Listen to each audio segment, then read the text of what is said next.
Hey guys, Shane here, Pocket Knife Review. Want to bring you guys a review on this knife right here today. I'm really excited about this because I didn't think I was going to get to be able to do this review. I owned this knife for a couple of years and like an idiot I sold it, so I thought that opportunity was gone. However, the gentleman that I sold it to was kind enough to loan me the knife to do the review on, so I've got a lot of time in pocket with this knife. I know everything I think there is to know about this thing as far as how well it carries, how well it cuts, its edge retention, all that good stuff.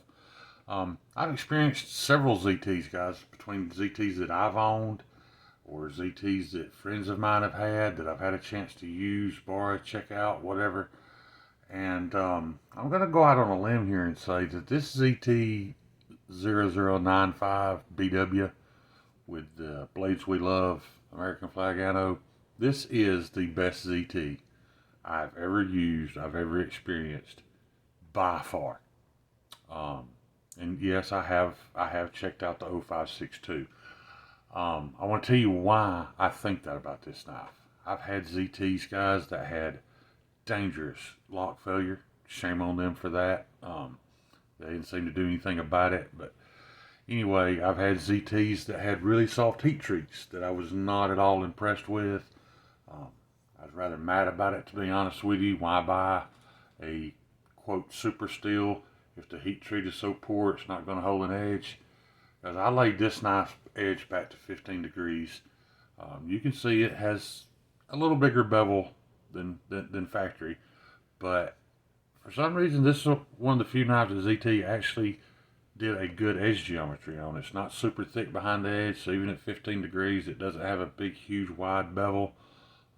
And it made this thing super sharp, super slicey, and I've loved it ever since. It holds this edge for an incredibly long time.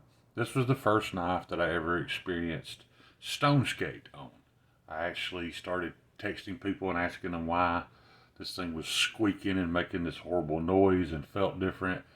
I don't know if it was by accident or if it was on purpose, but this S35VN that ZT used, apparently they put a really good heat treat on it because it works really, really well. When I discovered the lock bar failure on my CT0452CF, it scared me so bad I immediately went and checked this knife. Guys, I've beat this knife against the edge of a table. I know some of y'all think that's a horrible idea, but I've beat the spine of it against it. It does not fail. This knife is it's bulletproof. It's not as big and thick and heavy duty as say an 0562 or some of ZT's other designs, but it is big enough. It's sturdy enough.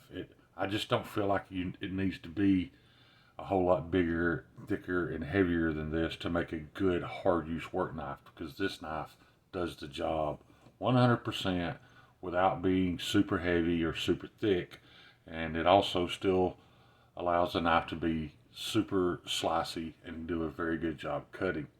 And I love it because of this. Like I said, guys, this is the ZT0095BW. This one came from Blades We Love with this Anno on it, and I wish I had kept it.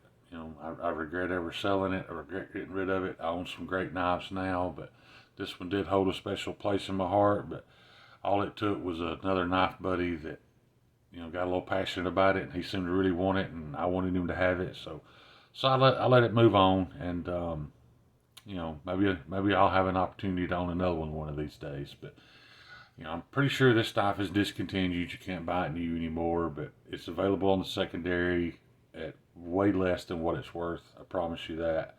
Um, I don't know if they're all this great, but when I think of ZT and I think of quality, this is the model I think of. It's not a very popular model, but they did this knife right, guys. It's excellent. Um, ZT this ZT and all ZTs are made in the United States. However, there's kind of a asterisk out beside that.